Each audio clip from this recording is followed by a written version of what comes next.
Radhe Radhe everyone, कैसे हैं आप सब फ्रेंड्स। जन्माष्टमी तो हम सभी ने मना ली। अब बारी आती है लड्डू गोपाल की छठी की।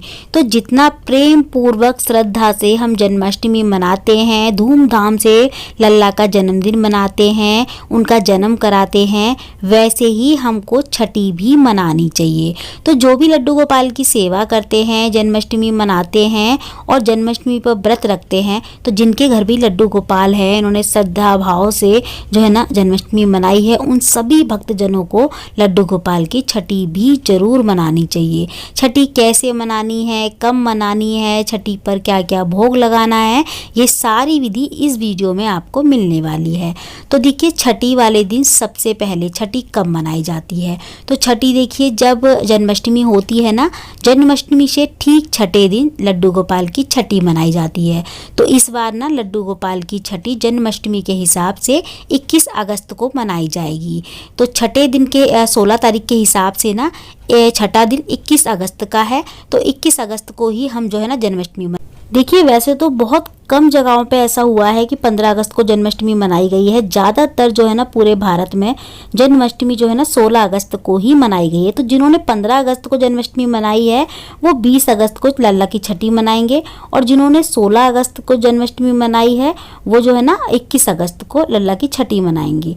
तो देखिए, जैसे हमारे घर में जब बच्चा होता है ना, तो हम ठीक छठे, लड़की होती है तो 5वें दिन छठी मनाते हैं, और लड़का होता है तो छठे दिन छठी मनाते हैं। वैसे ही हमें लड्डू गोपाल के जन्माष्टमी के ठीक छठे दिन छठी मनानी चाहिए, वैसे ही जैसे हम अपने घर में बेटा या बेटी होने पे मनाते हैं।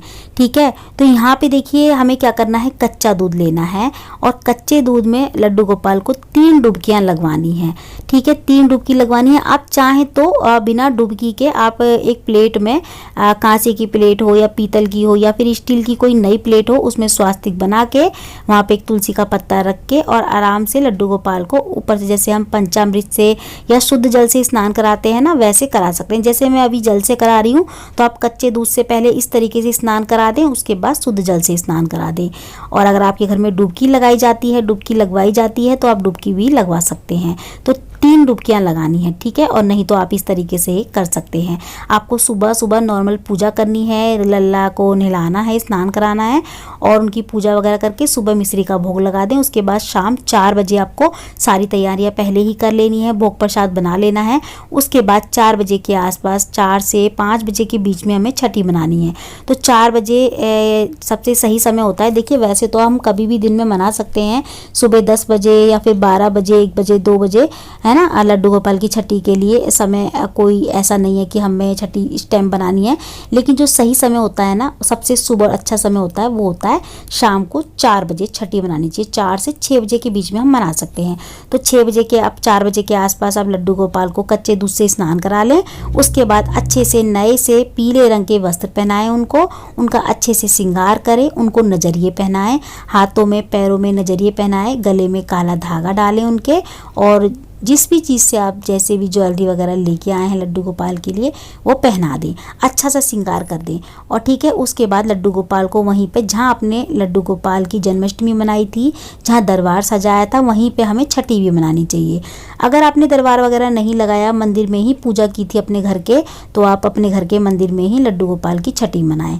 ठीक है। तो यहाँ पे देखिए, हमने लड्डू गोपाल को अच्छे से सजा के कपड़े वस्त्र वगैरह पहना दिए, उनके नजरिए वगैरह पहना दिए। तो आज के दिन हमको लड्डू गोपाल के लिए नजरिए भी जरूर लेके आनी है। मार्केट में ना आजकल आसानी से लड्डू गोपाल के लिए भी नजरिए मिल जाते हैं, पैरों के, हाथों के बने बनाए। अगर नहीं मिलते आपको, तो काले मोती, सफ़ेद मोती से नजरिए ना घर में भी बना सकते हैं लड्डू गोपाल के लिए।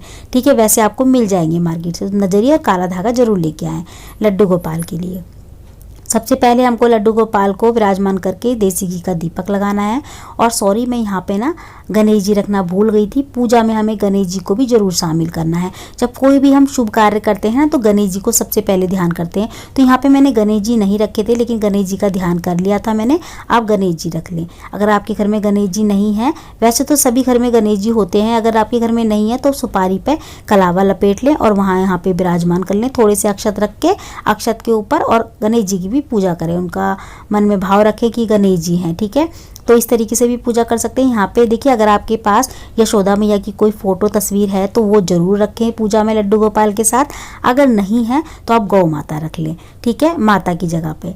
तो यहाँ पे देखिए हमने ना सबसे पहले देसी घी का दीपक जला लिया है और ना थोड़ा सा छींटों से गौ माता को स्नान करा दिया है। उसके बाद चंदन और रोली का हमने तिलक कर लिया है। गणेश जी का भी हमें सबसे पहले चंदन रोली से तिलक करना है, उनको अक्षत चढ़ाने हैं, फूल चढ़ाने। सबसे पहले हमें गणेश जी की पूजा करनी है। यहाँ मैंने मन में ध्यान कर लिया था, मैं रखना भूल गई थी, ठीक है। बाद में मुझे याद आया था तो मैंने मन में ध्यान करते हुए गणेश जी की पूजा की थी, ठीक है। तो यहाँ पे आपको इस चीज़ का ध्यान रखना है। यहाँ पे देखिए हम ना तिलक आदि वगैरह करने के बाद एक सबसे पहले इत्र लगाएंगे लड्डू गोपाल को। इत्र की खुशबू ना लड्डू गोपाल को बहुत ज़्यादा प्रिय होती है, ये माना जाता है। तो हमें इत्र भी लगाना चाहिए, थोड़ा थोड़ा छिड़क देना चाहिए। उसके बाद हमें छोटी सी कोई भी नई चम्मच हो वो लेके उस पर काजल पारना है उसी दीपक से जो हमने जलाया है। आप चाहें तो अलग से भी एक चम्मच में तेल या घी डाल के एक बाती बना के काजल पार सकते हैं। यहाँ पे मैंने इसी दिए से काजल पार लिया है। तो ये लड्डू गोपाल की ही चम्मच है। जब हम भोग वगैरह लगाते हैं ना खीर वगैरह का, तो हम यही चम्मच इस्तेमाल करते हैं लड्डू गोपाल के लिए। उसी चम्मच में मैंने काजल पार लिया है। अब घर में इस्तेमाल करने वाली चम्मच वगैरह बर्तन वगैरह ना लें, ऐसा ही बर्तन लें जो आप पूजा वगैरह में इस्तेमाल करते हों।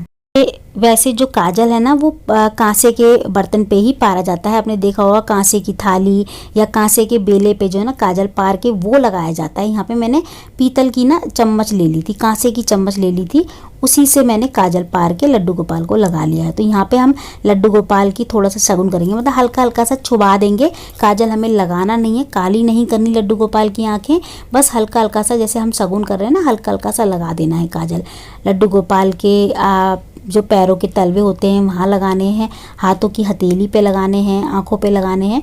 जैसे हम बच्चे के लगाते हैं ना, जब हम छठी मनाते हैं तो बच्चे के काजल लगाते हैं उसके तलवे पे, हाथों पे, वैसे ही हमें लड्डू गोपाल की भी लगाना है, ठीक है।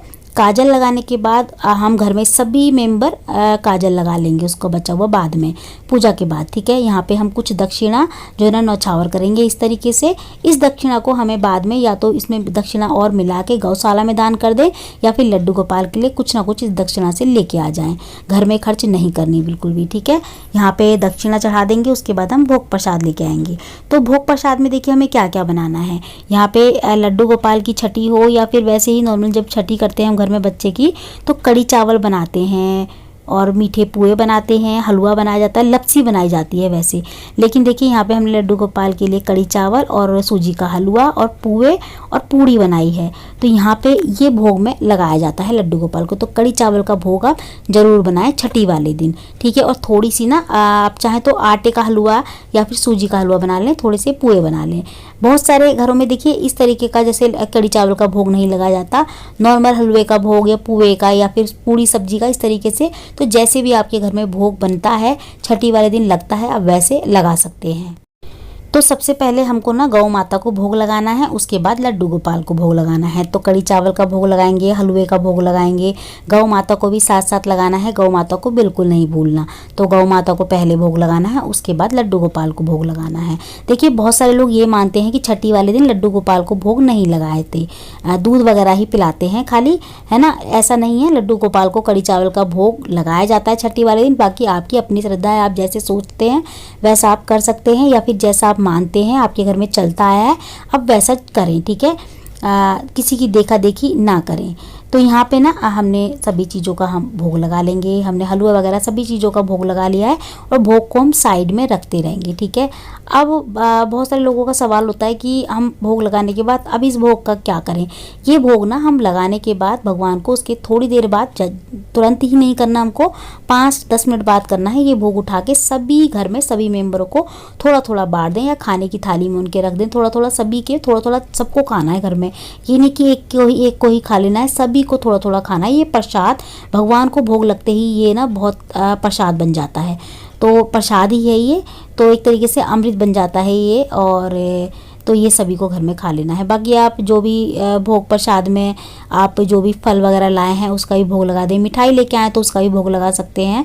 तो ये इस तरीके से भोग लगाने के बाद हमें क्या करना है, जो हमारे घर की चाबियाँ होती हैं, चाहे फिर वो गाड़ी की हो, घर की हो, तिजोरी की हो, जितनी भी चाबियाँ होती हैं ना, हमें भोग आदि वगैरह लगाने के बाद लड्डू गोपाल को सारी घर की चाबियाँ सौंप देनी है, अपना घर पूरा उनको सौंप देना है और मन में प्रार्थना करनी है, हे प्रभु ये तुम्हारा घर है, इसको तुम्हें ही देखना है, तुम्हें ही संवारना है, मैं इस घर को तुम पे छोड़ती हूँ, बस अब तुम ही हो इस घर के रक्षा करने वाले, देखने वाले, जो भी होगा बस तुम ही देखना अब, ठीक है, अब मुझे कुछ नहीं पता।